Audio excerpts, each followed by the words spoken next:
Розділ 7. На другий день вибрався Славко до Кранцьовської зараз по другім сніданку. Ішов у бадьорім настрої духу. Цілу перед опівніч перегадкував над тим, які його вигляди на любов Кранцьовської. Переконався, що дуже добрі. Видів, що вона його любить і все для нього зробить. Ішов тепер, як на жнива, збирати врожаї, що їх доля так щедро для нього засіяла. Серце в ньому хололо, а ціле тіло проймала солодка дрож. У мислі його розбирало дожидання забороненого, а тим самим милішого щастя. Ідучи попри читальню, почув Славко відти крики. Поглянув і побачив, що читальня вже докінчена. Вступив до середини. У правій кімнаті находилася крамниця, вже заповнена товарами. Петро Оском'юк обібрався за крамаря. Стояв за лядою і продавав. Купцями були самі діти, що їх поприсилали родичі за справунками. Поміж ними стояв Гринько. Закупив усю ковбасу і не знав, що з нею діяти. Держав у руках пляшку горілки і намовляв Петра, аби з ним пив. Петро не тільки не хотів пити, але ще кричав на Гринька, щоби вступився і не заважав йому. «Але я вас дуже прошу, напийтеся зо мною. Напиймося, Петре, за Варвару, аби вона ще сконала сьогодні до вечора». «А я тебе дуже прошу, відчепися ти від мене по добру», – відповів йому Петро. Діти стояли, позирали на Гринька і тиснули в кулачках гроші. «Пийте, Петре!» – достоював свого Гринько. «Я хочу з вами цілу ковбасу з'їсти». «Зараз ти будеш їсти пісок на дорозі, лиш не вступишся». Петро зачав питатися дітей, за чим вони прийшли. Як побачив Славка, сказав йому, що будинок вже скінчений. «Зовсім скінчений?» – запитався Славко. «Зовсім». Славко задумався. Щось мав зробити після скінчення будови і не міг собі нагадати, що. Петро говорив далі. «А вчора засудили Неважука на 3 доби, а нашого Потурайчина на 4 тижні. Та Неважукові байдуже, він таки сьогодні пішов сидіти. Але за Потурайчиним нам жаль. Подався ще на рекурс до Вищого суду, коби йому Господь поміг. Отак воно, паничу. Мужикові ніщо не вільно, зараз пани замикають. Але ми собі так постановили, що нехай нас усіх посаджають до криміналу, то ми свого не покинемося. Дуже ті поляки не люблять, як русини приходять до розуму». «Потурайчин на 4 тижні», – сказав Славко, не розуміючи навіть, що Петро говорив. Він тільки чув слова, та не розумів їх значення. «Це не те», – думав про себе, – «я щось інше мав зробити». Вийшов на двір, бо Петрова бесіда перебивала йому думки. Тут на самоті пригадав собі. Має роздумати над тим, що йому тепер із собою зробити, адже 2 роки вже минає від часу вигаданих іспитів. Родичі йому скажуть, нехай уступає де до якого обов'язку. Що ж йому тепер діяти? Думав і не міг придумати ніяк. Стояв стовпом і дивився в землю. Не завважив навіть, як попри нього вилетів Гринько за Петровою підмогою. Не чув Гринькового відказування, хоч Гринько кричав порядно, але не на Петра. Відказував на Варвару і присягався, що вона ще здохне до вечора. Славко думав заєдно, що йому тепер робити, куди йому дітися. Ага, нагадав. Адже йти там під Лубен. Чого ж він тут іще стоїть? Пішов бігцем на те своє давнє місце, ішов хутко, широкими кроками, трохи наперед похилений, неначе тікав перед чимсь. Застав Лубин на давнім місці. Це був лубин мішаний, синій і жовтий, під приорання. Синього більше, як жовтого, але цвіту на нім уже взагалі менше, бо головні гони вже відцвіли. На них показалися кубками, як би хто поналіплював стручки, неначе слимаки такі здорові та круглі. Та і гречка за деброю вже відцвіла. На місці цвіту показалися гранчасті зерна, одні чорні, а другі ще зелені. Славко сів на давнім привичнім місці, крутив несвідомо дзигарі один за одним та й без перестанку курив. Журився. За тих кілька днів назбиралося тої жури багато. Забута Славком, набралася тихцем сили далеко більшої, аніж перед тим. Тепер обхопила Славкову душу, немов той гарячий перун, що обхоплює цілий будинок нараз від верха аж до споду. Не бачив Славко собі ніякого порятунку, коби хоч та зараза мала міць над ним. Нехай би його підкосила, щоби заліг без тямки.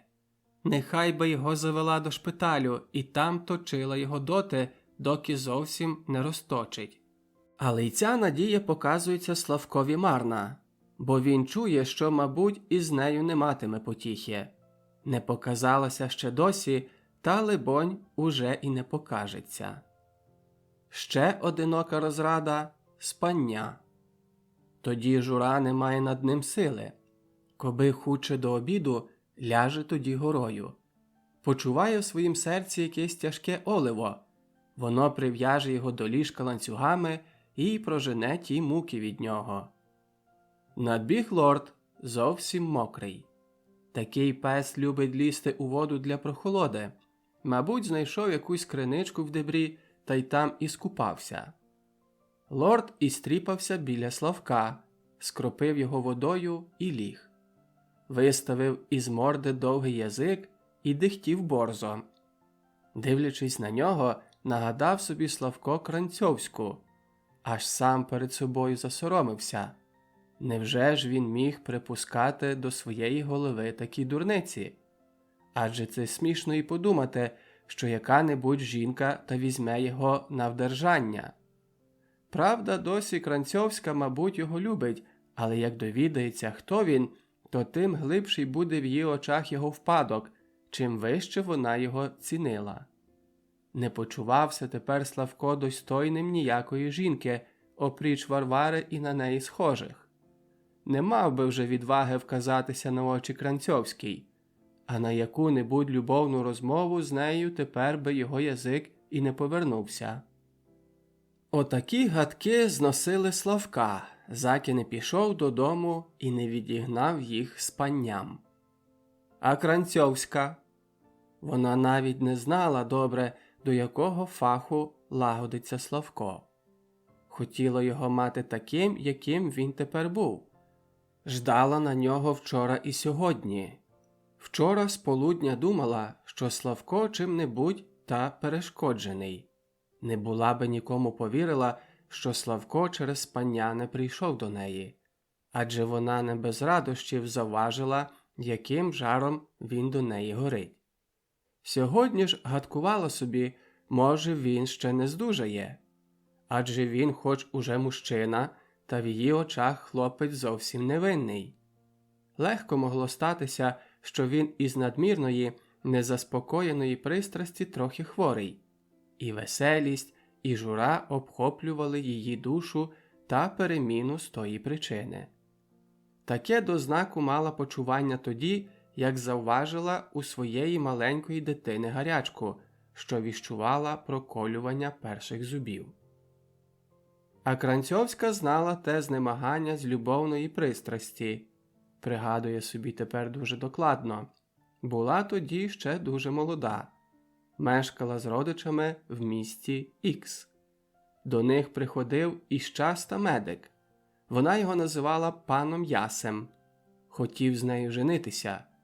Хоч родичі пантрували, то він усе виглядів таку догідну хвилинку, що цмокнув її в губки. По таких поцілунках вона завсіди почувалася якась нездорова. Голова її боліла, а ціла була якась нездорова, майже в гарячці. Не розуміла тоді причини того знемагання, тепер ж їй мило все те не гадати собі, бо вірить, що Славко якраз те саме переживає. Не судилось їй вийти заміж за свого Яся, хоч любила його дуже. По скінченню медицини він пішов до Боснії і там напитав собі тяжкої хвороби. Тепер вона знає, що то за хвороба, але тоді не знала. Родичі казали, що це дуже погана хвороба, і вимогли на ній, що вона розійшлася з Ясем. Він тепер є лікарем окружним у Західній Галичині, жиє старим кавалєром. Приватної практики немає ніякої, бо, мабуть, терпить на паралізу ніг. Тепер їй здається, що ліпше було б для неї, якби була вийшла за нього. Але родичі не хотіли пристати на це в жаден спосіб. Вона була в них одиначка, тож родичі були певні, що ще лучиться їй якийсь королевич. А то ніхто не лучався, хоч вона була не без маєтства. Зашкодило їй те, що загналася в літа. Старий не мав сміливості старатись за неї, а молодий не хотів. Тим часом батько її вмер, а їй доходила ось 30. Стара мати налякалася, що дочка по її смерті лишиться самотою. Для того сама постаралася про те, що в них зачав бувати Кранцьовський. Гарний був мужчина. Вона з самого першу його навиділа. Та тепер уже не може порозуміти, чи та приязнь до нього мала свою причину в тім, що вона його любила, чи, може, в тім, що вважала його за свого визвольника з дівоцтва. Вийшла за нього заміж насупереч усяким пересторогам, бо її перестерігали перед цим подружжям усякі люди. Одні говорили їй просто, а другі писали анонімні листи. Говорили їй, що Кранцьовський великий п'яниця, а писали, що він нешлюбний син баронової. Але все те не відстрашило її подружити Кранцьовського. Припускала, що ці люди в зависті хотять їй відраяти. Так воно потрохи й було. Одно те, що не всьому вірила, друге те, що нешлюбне походження не вважала ніяким гріхом, а п'янство не вважала тяжким гріхом. Думала, що як ожениться, то встаткується. А третє, дійшла вже до того віку, що нікуди було їй довше ждати. Тим більше, що мати напирала на дочку доконче виходити заміж. Боялася старенька, що вже її вік недовгий. Чи Кранцьовський дійсно нешлюбний син баронової, властительки Воронич, про це Кранцьовська допевне не знала. Ніколи не допитувалася про це свого подруга. Деякі події казали догадуватися, що воно зіправди так. Перше всього, мабуть, таки на бажання баронової купила в неї Кранцьовська 200 моргів ґрунту за своє віно. Ціна купна була дивно низька, ледве 100 корон за морг. Та хоч це самі піски, то все-таки на так недавні часи в прирівнянні до мужицьких ґрунтів це купно по стороні Кранцьовської було золотим інтересом, тим більше, що Кранцьовський вибрав найліпший ґрунт. Далі, що зараз по весіллю, побудував її чоловік на цім ґрунті теперішні будинки, а своїх грошей не мав. Мабуть, те віно дала баронова на будинки. Також дивувало Кранцьовську, що мати її подруга, опріч на весілля, не показувалася ніколи до них. Кранцьовська навіть не знала, де вона тепер обертається. Батько Кранцьовського буцім давно вже вмер. Щось мусила знати про це небіжка мати Кранцьовської, та це знаття забрала із собою до могили. Коли Кранцьовський дуже пиячив, то Кранцьовська хотіла звідатись, де перебуває його мати, щоби написати їй про поведення її сина. Отже, мати Кранцьовської завсіди відрадила їй таке писання. Натомість у досаді грозила Кранцьовському, що напише баронові про його поведення, та ще випоминала йому, що це було бажання баронової, щоб він женився, та що лиш завдяки його жінці держить його баронова у Вороничах. Також неясна була Кранцьовській справа, чи Кранцьовський тут лиш завідателем баронової, чи, може, орендує її добра. Сам Кранцьовський не завсіди однако говорив, бо раз казав, що має відсилати чинш, а другий раз, що чистий прибуток. І з тим прибутком чи чиншем від'їздив Кранцьовський раз до року до баронової. Але Кранцьовська не знала допевне, як він ті справи полагоджує. Часом навіть здавалося їй, що він лише щезає на свій звичайний вандер. Зрештою, їй не залежало ніщо на тім завідательстві чи на тій оренді. Навпаки, вона все була в страху з тої причини. Боялася, що її муж проп'є колись гроші баронової, а Кранцьовська для рятування його перед криміналом муситиме нарушити своє віно. Вона воліла б, щоб він спекався вже раз тих дібр баронової. Думала, що тоді не мав би за що впиватися, бо всі доходи зі свого ґрунту вона сама побирає, хоч завсіди він усе те від неї досі вмів витуманити. Своєю дорогою у своїй недосвідченості вона дуже помилялася. Перецінювала прибутки зі свого ґрунту. Не числила те, кілько коштує її вдержання, бо це вдержання покривав Кранцьовський прибутками з ґрунтів баронової. Здавалося їй, що все було би по-давньому. Вдержання би нічого не коштувало або дуже мало, а чисті прибутки зі свого ґрунту складала би. На всякий спосіб відібрала би мужеві спромогу впиватися. А він зачав пиячити зараз по 2 місяцях, як оженився. Пропав тоді лиш на 3 дні. Небіжка мати мешкала при них. Обі вибралися відшукувати його. Найшли в жидівському шиночку обдертого, п'яного, в товаристві таких обідранців, як сам тоді був.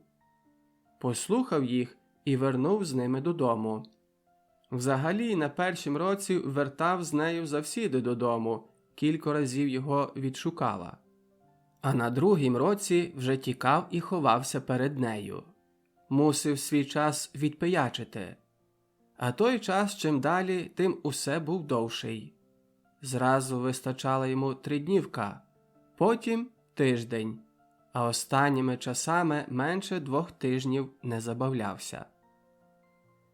За кожним наворотом додому каявся і приобіцював, що вже поправиться. А вона йому вірила за кожний раз. Попросту думала, що чей же надійде колись така пора, що він уже раз вишумиться і устаткується. Уже навіть здавалося їй раз, що настала така пора. Це діялося перед 3 роками, як її мати вмерла. Був тоді на своїй вандрівці, вернув на самий похорон її матері. Присяг їй тоді, що вже встаткується. Поїхав навіть із жінкою на другий день по похороні до міста і присяг у костьолі від усяких трунків на ціле своє життя. Видержав так 4 місяці, а потім, як пропав, то вернув аж за 2 тижні. Тоді переконалася Кранцьовська, що це в нього вже така натура. Він сам не в силі її перемогти. Отож удавалася до лікарів, спроваджувала всі ліки, які де вичитала або які їй хто порадив. Коли ж і це нічого не помагало, то вона вдавалася до ворожок. Тепер уже бачить, що на його наліг ліку нема. Від смерті матері не мала навіть перед ким пожалуватися на свою недолю. З ніким не жила, в нікого не бувала, опріч Марчуків і своєї тітки Марії. Та матчукам, як людям чужим, не признавалася до всього, а тітка Марія якісь дивні давала їй ради на те.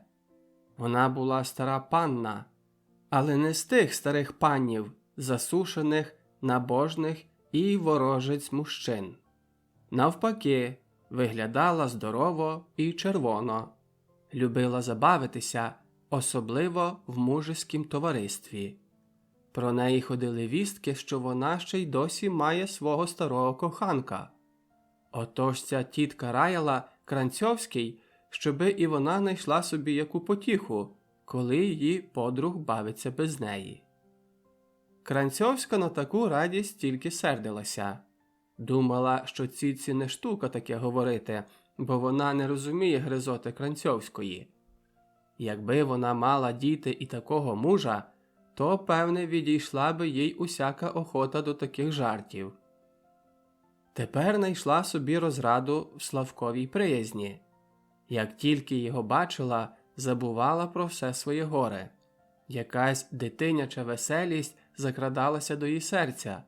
Навіть ті тітчини поради не здавалися їй тепер такими занадто дивними. Але сьогодні вона трохи занепокоєна тим, що Славко не прийшов. Може бути, що він трохи знемагає, але здається їй, що те знемагання повинно ще вчора проминути. Зрештою, вона знає по собі, що така слабість не заважає зовсім тому, аби ще раз повторити причину слабості. А Славко, мабуть, пеститься. Трошки головка заболіла, трошки зденервований, та й уже має себе за хорого. Зовсім не вважає на те, що хтось, може, ще більше денервується, як його не бачить. Постановила віддячити йому тим самим добром. Завтра він уже допевне прийде до неї.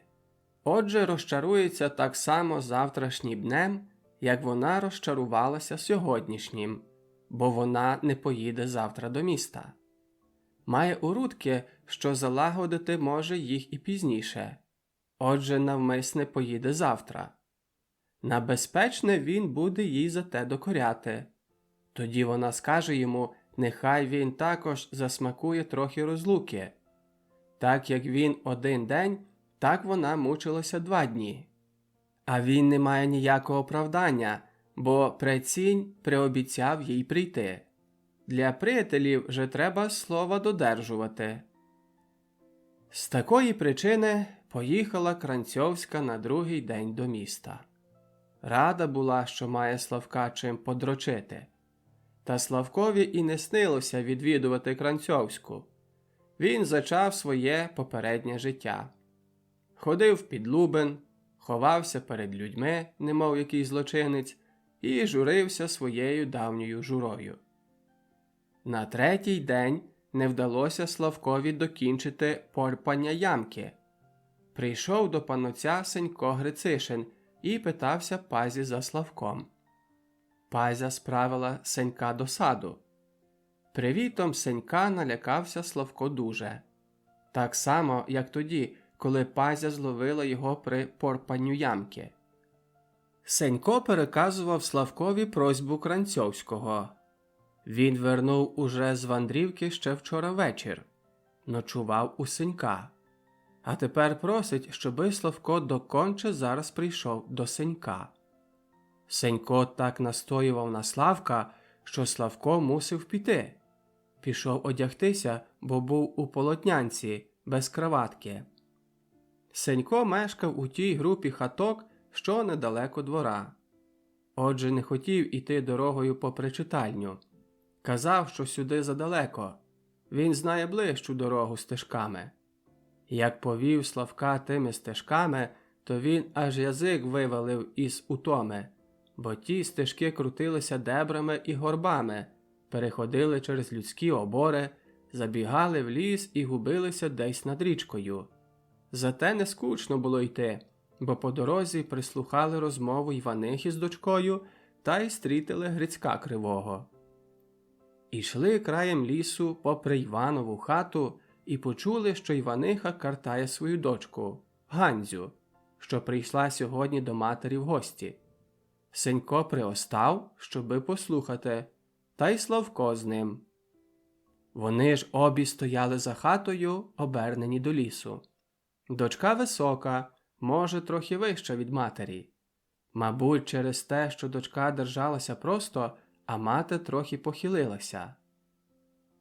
«Та як пан до тебе залицяється, – говорила Іваниха, – то чого ти, дурна, фиркаєшся? Ти йому годи, як можеш. Пристань на все, що він тобі каже. Не бійся, він тобі багато не пошкодить, уже старий. Ледве волочить ті сухі ноги за собою. А будеш мати, дівко, вигоду. І гроші дасть, і одягне тебе красно, ще й горілки нап'єшся, кілько схочеш, та й мамі принесеш. А він пан гойний. Як я була позавчора в тебе, то він мені дав ринський, срібний, лиш за те, аби я тебе намовляла». «То йдіть ви з ним, – відповідала дочка. – Коли він вам припав так до вподоби, а мені не розказуйте». «Я не розказую, бо я тобі не маю що до розказу. Ти вже на своїм хлібу. Але я тобі раджу так, як рідна мама. Не будь, дівко, дурна. Ти своїм розумом нічого не дослужишся. Послухайте мене, старої. Я, бувши тобою, та би собі з паном накладала, кілько би він забаг. А попри те, найшла б я собі жовніра, привела на світ дитину. Плати, пане, за гоцьки. Бо нині суд не питається, від кого дитина, тільки питається, чи ти, пане, заходив собі з мамою». «Не говоріть мені це, – відповіла дочка, – бо я не люблю і слухати за діти. Ще мені такого клопоту треба». «Ти не любиш слухати, бо ти дурна. А що ж ти собі на світі Божім гадаєш? Ти, може, рахуєш на те, що вийдеш заміж? А я тобі кажу, що нині люди помудріли. З голою ніхто вже не хоче женитися. Шукають ґрунту або грошей. Та й за голака також не варт іти заміж. Ліпше петлю на шию та відразу вмерти, аніж у злиднях щодня конати. А так дитиня дала бись до мене, а сама до Львова в мамки. Кажу тобі, що 25 корон місячне платять, та й годують, аж розпирає». Дочка таки не хотіла пристати на мамину раду. «Ти собі рахуєш, що доробишся на службі, а я тобі кажу, що нічого не доробишся. Тепер нічого не маєш, та й потім нічого не будеш мати. А ще собі те подумай, що за пару рік та й по твоїй службі. Поки молода, то беруть, а як постарієшся, то вон. А в прусах як? Не знаєш? Заки пішлють де до роботи, то ставай, дівко, перед докторами, як до бранки. І в очі загляне, і в зуби, всюду. Чи здорова, чи не минув 40-й рік. Як найде найменший ганж, то й махай назад, відки прийшла. Ти не знаєш, як тато твій журиться, що з тобою буде. Та ти вже дівка, твої ровесниці мають уже по 2 дітей». Сенько зо Славком пішли, а ті 2 ще далі правдалися. Славко не знав, чия правда з тих 2 жінок, чи материна, чи доччина. Постановив запитатися Потурайчина про цю справу при найближчій нагоді. Сенько ж обстав за матір'ю. Непитаний зовсім Славком обізвався до нього. «Іваниха правду каже. Тепер настали дуже тісні часи. Як не маєш свого, то при чужім не притулишся. Дето хто давно чув за старого парубка. А тепер таки в нашім селі, такі маленьким, є щось кількох, що їм уже минуло 30. Про женячку їм ні гадки». Славка заболіло дуже це слово. Він досі не задумався ніколи над тим, кілько йому літ. Мав себе ще за дуже молодого, бо бачив, що заки зачне свій самостійний прожиток, то ще не 1 рочок пробіжить. А ось довідується від Сенька, що для парубка 30 літ то вже старість. А Славкові 30-ка вже не за горами. Погадав собі, що до старої грижі прибула ще нова. Журитиметься ще й віком, і ця жура його вже не оставить. Славко ще гірше посумнів. Як вийшли з лісу, стрітили на стежці Гринька. Ішов супроти них. Із обох кишенів стирчали йому пляшки. Ліве лице мав червоне й напухле. Як тільки їх назирив, виймив одну пляшку і частував Сенька пивом. Сенько приостав і показував пальцем на Гринькове підпухле лице. «А дивіться, паничу!» – говорив Сенько до Славка, незважаючи зовсім на Гринькову принуку до пиття, неначе Гринько не був чоловік, але якийсь пень. Так говорять про того, хто зсунувся з глузду. «Дивіться, як йому ліве лице напухло! Це збійки! Так били в морду! Кожний б'є правою рукою, та все в ліве лице! Тому так напухло!» А Гринько не вгавав просити. Відважився навіть припрошувати Славка до пива, а Сенько гикався далі. Отак причепиться до кожного, та й б'ють. Ще якби на лівака лучив, то поправив би його в праве лице. Усе легше, бо лівак б'є в праве лице. Але в нас уже нема ліваків. Був Іван Сав'юків, та вмер. Тепер же котрий відки, та все правою рукою в ліве лице. Тільки Павло Гаєвий та бив ковбасою по зубах. Гринько його також частував учора в читальні. А Павло відібрав ковбасу та по зубах, та по зубах. Ковбаса груба, тверда, а однако покришилася на дрібні шматочки. Допевне, мав зуб нарушити. Аж тепер обернувся Сенько з бесідою до Гринька. «Ану, покажи зуби, чи не вилетів котрий?» «Що там зуби?» – сказав Гринько. «Напийтеся зо мною пива!» Сенько, не відповідаючи, пустився йти. «Не хочете?» – крикнув йому вслід Гринько. Підніс пляшку догори, щоб її кинути з розмахом до землі. Але криві пальці не послужили. Пляшка вихопилася з руки і упала легко на пісок. Не збилася. Тоді Гринько зачав їй товкти за п'ятком. Потім приповідав. «Отак би я Варвару! Отак її! Отак!» Як нагадав собі Варвару, то товк із таким завзяттям, що пляшка трісла. Ті два обернулися і приглядалися Гриньковій роботі. Потім пішли далі. Сенько говорив. «Він удає Кранцьовського. Де тобі, жебраку, рівнятися з паном Жонцом? Він пан, а тебе б'є, хто не хоче». З Гриньком уже ніхто не хотів приставати. Всі ним гордили, всі ним помітували. Ніхто не вмів би сказати, з якої причини, хоч усі знали, що якраз відтепер Гринько не належить уже до людського товариства. На ділі ж причина цієї погорди була зовсім зрозуміла. Гринько не належав уже до мужицького стану, ані господар, ані робітник. Хати не мав і не міг уже мати. Робити не здужав, бо каліка. Ще доки була надія, що ожениться з Варварою, доти люди вважали його собі рівнею. Тепер же, як ця надія пропала, то Гринько, хоч іще мав гроші, та належав уже поміж жебраків. Та й то до жебраків найбільше зненавиджених, до молодих і злодійкуватих.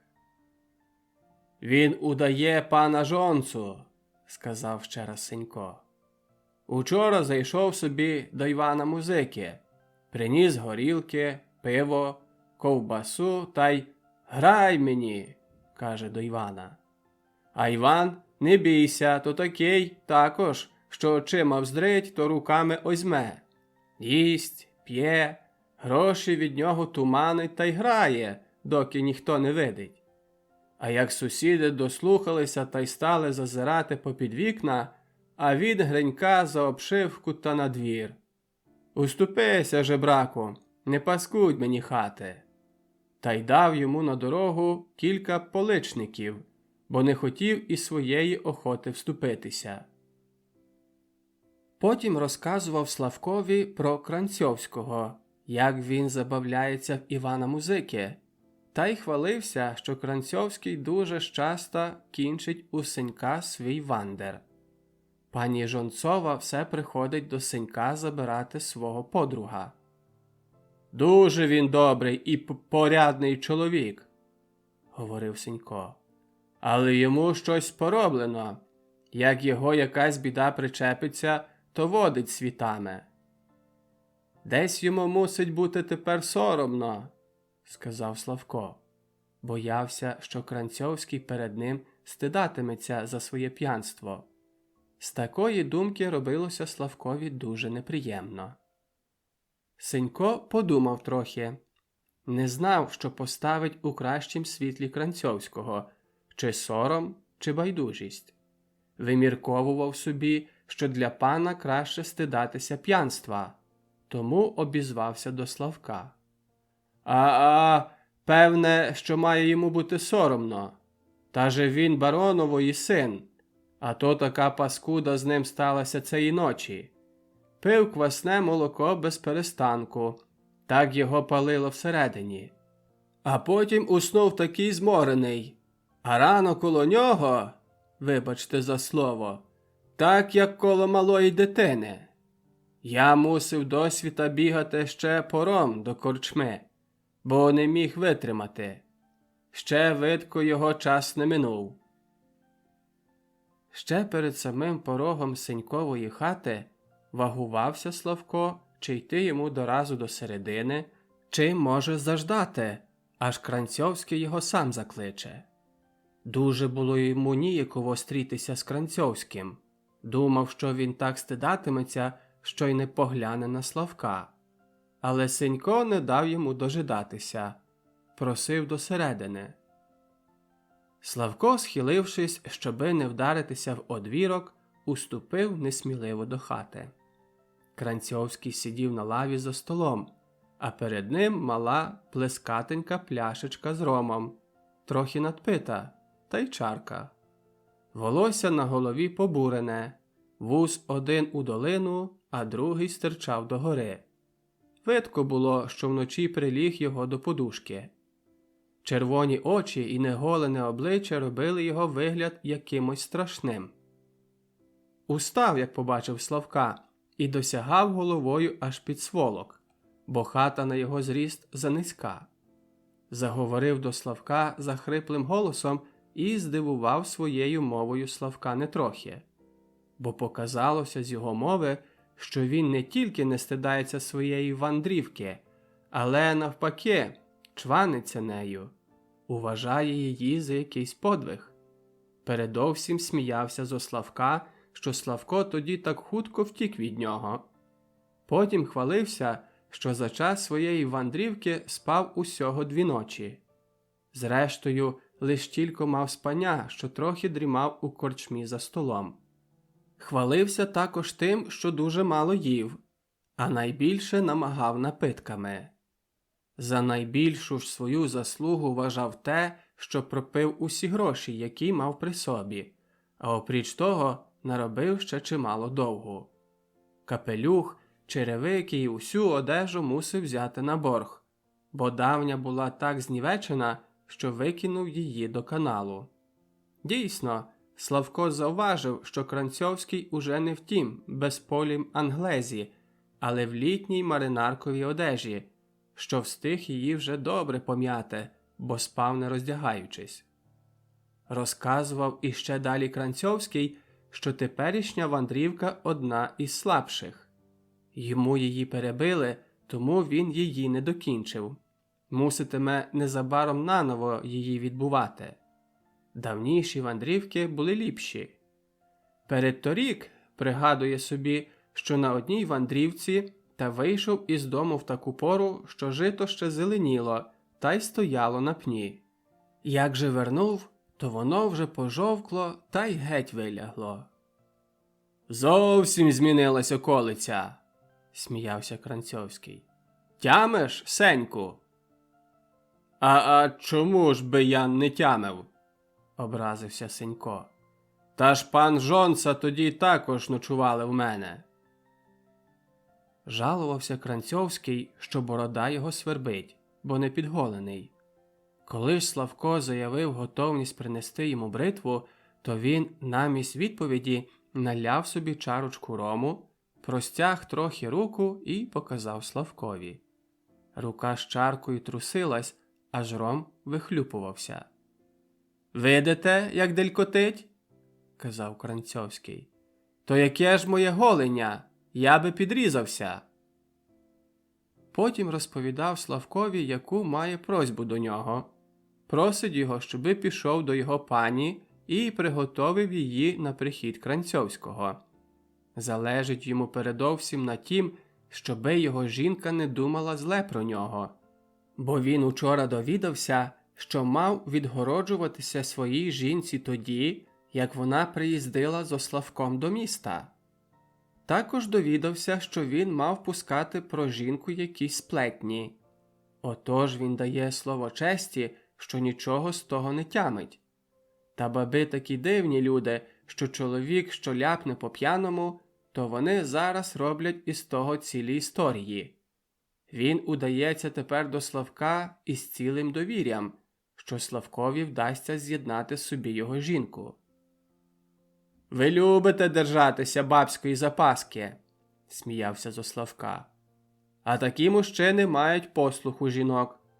Скоро ви ще не заглагоїте якось моєї жінки, то вже й не знаю, до кого вдатися. Тоді хіба мені вертатися назад на Вандер? Чи як кажеш, Сеньку?» Сенько якийсь час кривив лицем, аж у кінці всміхнувся. Достоту, якби те обличчя вже забуло, та й через те не могло доразу потрапити на сміх.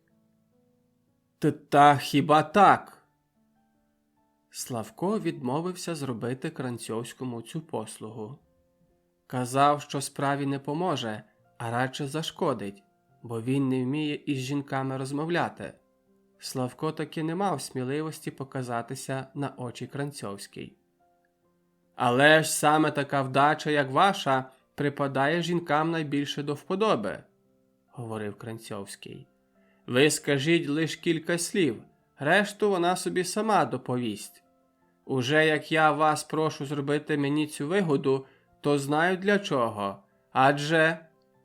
Не міг докінчити своєї мови, така сильна гикавка його напала.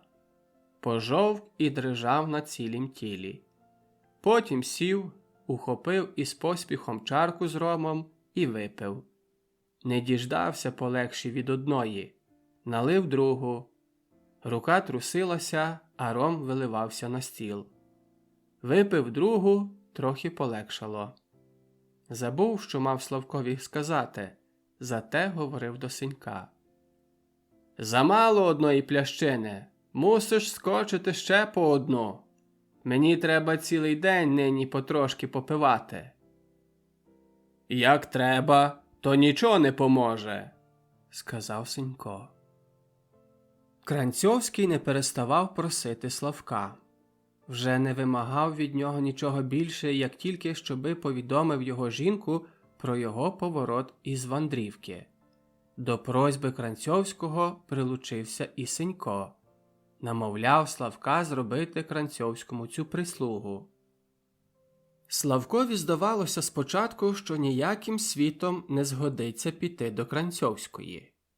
Отже, таки в кінці послухав просьби. Найбільше промовила йому до серця Сенькова намова. Не мав своєї волі, перед котрим чоловіком почував пошану, то не міг опертись його намові.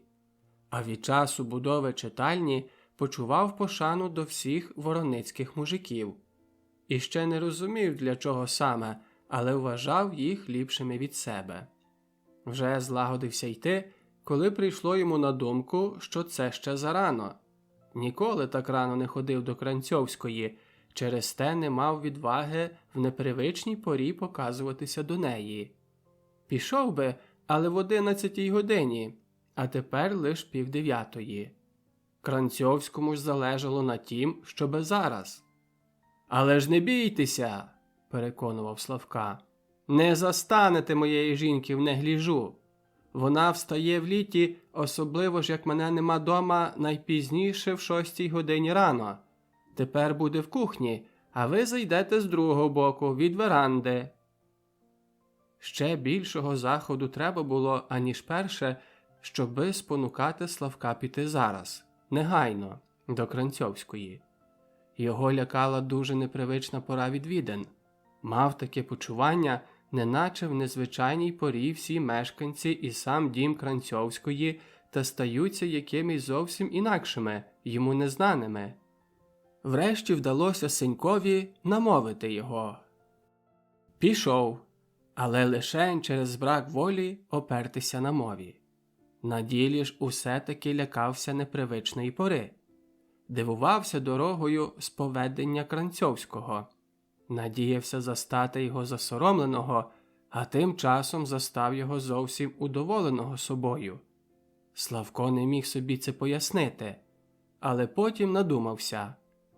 Адже в поведенню Кранцьовського нема нічого дивного. Кілька разів Славко чув від товаришів хвальбу з того, що вони так запиваються цілими ночами. Кілька разів чванився не один, що він по-п'яному зробив таку і таку дурницю.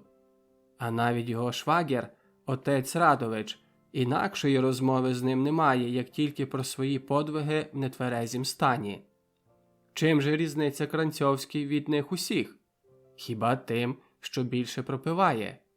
Але і вони би стільки пропили, якби мали. Такий погляд, що Кранцьовський негодяй, розпустили жінки. Передовсім сама Кранцьовська. А звісно, що жінки мають менше образування від мужчин. От Сенько вважав Кранцьовського за порядного чоловіка. По таким міркуванню постановив Славко взяти Кранцьовського в оборону перед його жінкою. Через те набрав відваги зайти до неї. Але та відвага тривала лиш доти, доки Славко не наблизився до двірських будинків. Тут відвага оставила його зовсім. Те саме почування, що наказувало йому не ворухнутися в повозці при обіймах Кранцьовської, хоч дуже невигідно сидів, те саме почування не пускало його тепер до середини. Стояв і не міг себе змусити рушитися з місця. Розумів те, що якби тут біля нього найшовся Сенько або Кранцьовський, то він би пішов. А так стояв і вижидав, аж набере сміливості. Але чим довше вагувався, тим сміливість слабшала.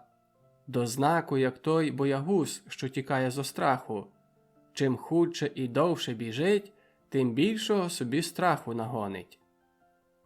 Уже переконував себе, щоби тепер вернутись, а прийти опісля. Хоч знав, що це лиш пусте оправдання, бо він і потім не прийде. Аж нараз одна думка зелектризувала його цілого і вирвала страх із коренем з його серця. Подумав собі, що це злучається йому добра нагода здурити Кранцьовську і викрасти з її губок той смачний поцілунок, що вона йому приобіцяла. Адже вона ще досі не знає, хто він. Уважає його за рівню собі. Потім довідається, що він її здурив, але буде вже запізно. Навіть не могтиме його насварити, бо він не покажеться їй на очі. Крадена ж річ смакуватиме йому так, як і заслужена. Сильне бажання додало йому відваги, закрило його розум темрявою, ні про що інше не думав. А як же? Навіть боязкий песик та закрадається до чужої камениці аж на 3-й поверх, хоч знає допевне, що там його виб'ють, бо вже били не раз і не двічі. Але, може, вдасться хоч один разочок глипнути на любку. Пішов Славко з твердою, неподатною постановою. Почувався так, буцім це його посліднє передсмертне бажання. Виконати має його тепер або вже ніколи. Зайшов від веранди, попробував двері. Замкнені на ключ із середини. Біда? Отже, не налякала його ця перешкода. Зважився йти навкруги, попри кухню. Ішов, неначе той лицар помеже градом куль. Страх мав великий. Отже, завзяття і відвага більші. В сінях стояла бочка з водою, бляшана коновка і березовий віник із довгим держаком. Десь, мабуть, з остелі змітали павутиння. Не злякався. Направо двері до кухні, наліво до якоїсь кімнати. Пішов наліво. Якась стара баба застелювала ліжко. «Де пані? Мені зараз треба пані!» Славко говорив із поспіхом, неначе сповіщав про пожежу. Баба покинула стелення і вийшла. Рипнули двері від кухні. У Славкових грудях застукало серце. Уже їй каже: «Ану ж Кранцьовська не схоче вийти до нього». Радився свого забобону, одначе не розумів його відповіді. Такий був зденервований, що не міг спокійно розмовитися зі своїм забобоном. Щось баба бариться. Це недобро віщує. Аж ось рипнули знов двері. Ворог наближається. Перша битва неминуча. Баба війшла. Гарячим бажанням Славка було, що скоро вона йому приносить відмову, то нехай би ще не говорила. Відповідь була добра. Перша битва виграна. Славко зітхнув. Переказувала Кранцьовська, щоби Славко на неї заждав. Вона зараз прийде. Баба завела його до тої малої світлички, де він досі заєдно зустрічався з Кранцьовською. Ішов через 4 кімнати якийсь роздратований. Неначе не пізнавав цих кімнат, хоч бував у них не раз. У світличці не мав відваги сісти. Неспокій його не покидав. А Кранцьовська сьогодні не здужала. Боліла її голова і крижі. До того ж усього довідалася в місті про нові події, що її дратували. Постановила навіть зараз по 10-й годині лягти до ліжка, щоби не бачитися з Славком, бо вона надіялася, що він надійде. Ще навіть не чесалася сьогодні. Відхилила трохи двері від світлички та й просила Славка, щоби їй сказав причину свого приходу, бо вона ще не одягнена. «Я мушу, пані, з вами бачитися. Дуже важна справа». Славко говорив із розпукою та мав намір, якби вона не хотіла війти до нього, силоміць відчинити двері. По голосі його пізнала Кранцьовська, що він зіправди приходить до неї з такою важною справою, що її ніяк не можна відкласти на потім. «То, прошу, затримайтесь хвильку, я зараз». Пішла перед дзеркало. Боліла її так сильно голова, що здавалось їй, неначе лице її від того болю споганіло. Але дзеркало показувало інакше. Тільки очі стали якісь скляні, лице ж як звичайно. Вона не подобала на свої літа, здавалася молодшою. Маленечкі губки, дрібні риси лиця, густі тоненькі брови, буйне волосся уймали їй літ. А понад усе утлість її тіла і жваві, непосцедющі рухи робили її зовсім молодою. А саме, не так молодою, як те, що ніхто не вгадав би її віку. Тепер накинула на себе білу хустину, щоби зовсім закрити волосся. Так прийшла перед Славка. Уважала за важнішу річ оправдувати браки своєї краси, аніж слухати новин, із якими Славко зайшов до неї. Передовсім зачала від хустини. Видко ненавиділа її. Отже, зовсім неслушно, бо хустина прикрашала її далеко ліпше, чим капелюх. Славко забув язика в роті, побачивши маленький, кругленький кружечок, що ще докладніше виднівся при білій хустині. Нарікало також Кранцьовська на свою поранню спідницю, та й це не слушно, бо вона додавала їй утлій постаті якоїсь таємничості. Глядячи на неї в тій звичайній ноші, Славка аж серце заболіло. І з заздрісним сумом думав собі, що вона дуже гарна, напрочуд. Кранцьовська сіла і узялася рукою за чоло. Від бесіди розболіла її голова ще дужче. Потім завважила, що Славко стоїть біля неї. «Сідайте ж, пане Славку, не церемоньтеся. Не повірите, як мене голова болить. Я навіть не завважила, що ви стоїте». Славко сів і сказав їй, що Кранцьовський уже вернув. «То це та важна справа?» Хвильку мовчала і знов хапалася рукою за чоло. «Я знала, що він вернеться. Вчора довідалася в місті». Тут Кранцьовська розповіла Славкові, що її муж дістав від пана Шубравського кільканадцять тисяч корон на агітацію, бо вибори до Сойму вже розписані, а пан Шубравський кандидує. «А то все на мою голову. Він гроші проп'є, а я потім мушу платити. Я вчора радила тітки, що маю робити. Тітка раяла не дати ані крейцера. Але то все так діється. Кажуть мені, що не потребую платити, а потім та сама тітка лякає мене скандалами, якби я її послухала і не заплатила. Бо він уміє тітці придобритися». Хоч була хора, отже розговорилася. Так дуже допікала їй та виборча агітація її мужа.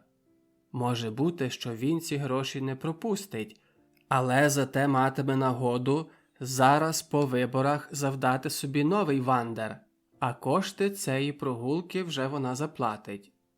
Було би лучше сталося, якби приятелі пана Шубравського не могли були відпитати її мужа. Нехай би було там, де западався. Все би менша страта, аніж при цій новій події. А так його відшукали на те, щоби тепер зовсім явно міг тягатися по селах. «І який він із біса хитрий», – говорила далі. «Вже вдається до вас за посередництвом. Чи знаєте, для чого він вас посилає? Він думає, що я піду по нього, бо, очевидно, немає лиця сам приходити. Я досі була така дурна, що ходила по нього. Кажу вам, ціла комедія виходила з того. Варто сміху. Я тепер не можу вам те все розказати, бо хора. Але як виздоровію, то розповім вам докладно про ті комедії. Бо він по такім повороті клякає передо мною, перепрошує, присягається, що вже більше мене саму не лишить». Знову ухопилася рукою за чоло, бо біль голови не дозволяв їй нагадати собі, що ще мала сказати Славкові. За хвилю пригадала.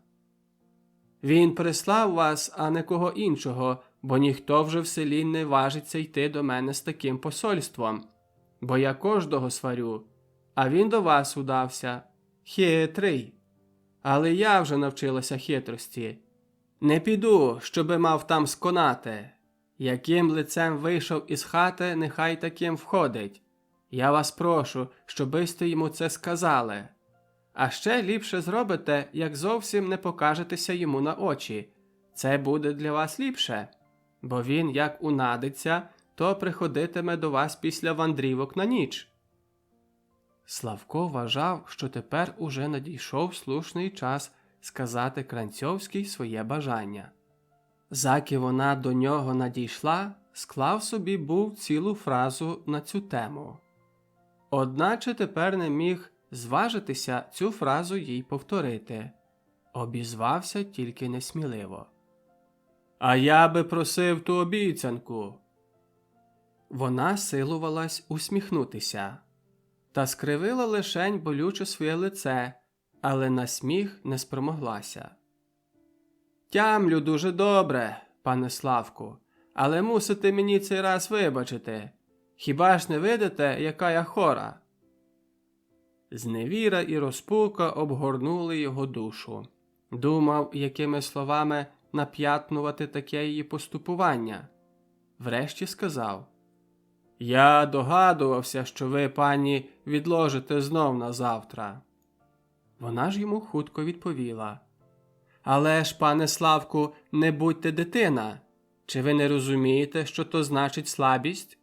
А опріч того, я така зденервована тим, що мене ще чекає з тою агітацією. Вірте мені, так мене голова болить, що я вас ледве бачу. Даю вам слово честі, що як тільки трохи вспокоюся, то зроблю вам усе без вашої просьби. Ви не маєте за що мені докоряти. Адже ви самі не приходили через 2 дні. Певне, були сте хворі. Але все не так, як я тепер, а отже таки не прийшли». Славко налякався. Йому здавалося, що вона говорить про його заразу. Але прикмета затаювати в собі свої тайни не оставила його і тепер. Сказав їй, що він не був і не є хворий. «Тим гірше для вас, бо я не винна, що ви прогавили нагоду». «То не маю вже чого надіятися?» – запитав він сердито. Вона аж просилася. «Але ж, пане Славку, змилуйтеся. Клянуся вам на все в світі, на нашу знакомість, що це сьогодні неможливо. Ви порозумійте, що до такого поцілунку, як я вам приобіцяла, людина мусить мати відповідний настрій. А я не те, що не маю настрою, але присягаю вам, що якби мене хто доторкнув пальцем до лиця, то я би крикнула: така я нервова». Славко відвернув голову і дивився десь убік. Вона його знову просила: «Не дуйтеся, бо, пане Славку, прийдіть завтра, я трохи вспокоюся. Дійсно, не знаю, як вам те сказати, щоби ви порозуміли. Одним словом, по тім усім, що я перебула вчора в місті, потребую щонайменше 3 дні, аби прийти до себе. А отже для вас роблю виїмок. Завтра, як лиш трошки вспокоюся, то виконую свою обіцянку. А сьогодні вірте мені, що це неможливо. Зрештою, як упретеся, то вже пристану на ту муку. Але аби сте знали, що почуєте такий само смак, як там, у лісі. А ще до того буду кричати та й нарікати, що через вас болить мене гірше голова». «Та я не думаю вас примушувати, коли не хочете», – відповів Славко сумно. Вона встала. «Який же бо ви невірний! Годі мені вас переконати. А я вам даю найсвятіше слово честі, що лишень із трудом здержуюся, щоби не показати вам своє роздратування. Ось подивіться, що я в приступі роздратування зробила. Та хоч знаю, що з цього вийде маленький скандал, отже таки не покинуся свого». По цих словах вийшла до другої кімнати. Якийсь час шукала і найшла запечатаний лист. Взяла його в руки і застановлялася часочок над тим, чи би не вволити Славкову волю. Не могла ніяк. Ще би за один поцілунок нічого їй не сталося, але вона була певна, що він не вдоволиться одним. А тоді вона може заслабнути направду та й пролежати довгий час у ліжку. Зрештою, боїться, що зі зденервування може так поводитися супроти нього, що він це візьме за зневагу. А опріч того, зденервування і біль голови додавали їй упертості. «Адже, – думала собі, – я маю також право домагатися від першого поцілунку якоїсь приємності». Вернулася і показала Славкові лист. Був заадресований до пана Шубравського. «Я написала тут цілу правду і не перебирала зовсім у словах.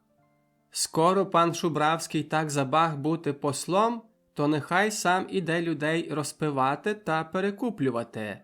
Нехай сам покаже із себе ошуста та дурисвіта. Слово в слово я йому так написала. Як не вірите, то я лист розпечатаю». Славко не домагався цього. Вона знов хапалася за чоло, бо біль голови не зволяв їй нагадати собі дальших слів листа. «Я знаю, що з цього вийде маленький скандал, бо те саме можна було написати трохи делікатніше. Але нехай уже так лишиться. Зрештою, мені вже все одно. Пан Шубравський знає, що за зілячко мій муж. Та, мабуть, їм таких треба». Славко сумував.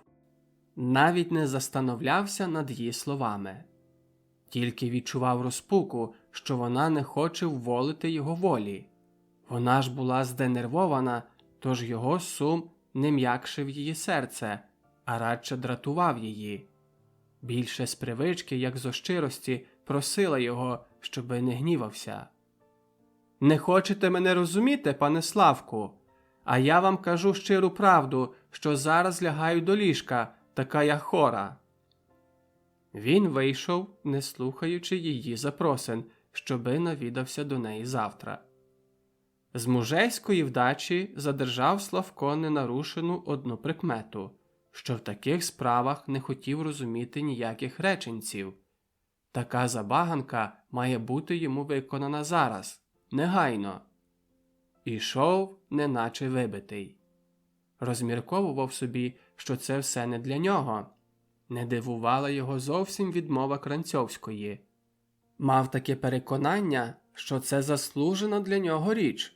Яким же правом він, без Іспитенко, найгірший понад усіх, та посмів мріяти про якесь приятельство з такою панею? «Копнула мене в порядку», – думав собі. «Ще хібувало, аби мене вибили по пиці, як Варварка Гринька». Дивувався тільки, що його про це забабон не перестеріг. Але ні, перестерігав, лишень Славко не розумів його віщого голосу. Адже вже для того, що він ішов до Кранцьовської такий певний своєї справи, та не могли його відвідини вдатися. Він же хотів уже вертатися з дороги. Лишень неподатна постанова викрасти в Кранцьовської її приобіцянку спонукала його зайти до середини. З другого ж боку, якої мари казала йому Кранцьовська підстригати вуса? Хіба вона ще на добавок кепкувала собі з нього? Аж голову похилив і приспішив ходи із сорому. Може, підстрижені вуса споганили його дочиста, адже мати жалувала дуже за його вусами, та й казала, що йому негарно з підстриженими. А він, дурень, та вірив Кранцьовській. Коли б казала йому голову обголити, то обголив би був. «З нудьги, що чоловіка нема при ній, та забавлялася мною. А я, дурень, підстригав вуса, купував воду на волосся, робив із себе варіята на її втіху. То десь обоє з Кранцьовським сміятимуться надо мною». Уявляв собі, як Кранцьовські регочуться, аж за боки беруться. Лють розбирала його страшенна.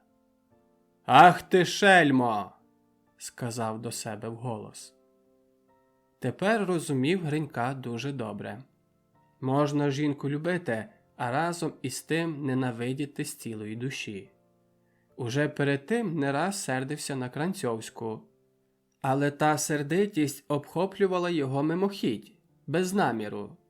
Тепер же ненавидів її з цілою свідомістю. Любов і ненависть одна одній помагала, і обірвали Славкове серце на шматочки. Думав уже навіть над тим, щоби якось помститися на Кранцьовській. Але чувся безсильний супроти неї. Це його також боліло. Порадив собі так, що творив у своїй голові такі події, в яких він знущається над Кранцьовською.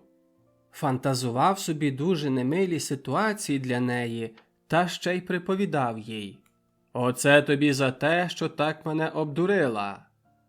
І якби ті його фантазії справдилися, то хто знає, чи Кранцьовська осталася б між живими.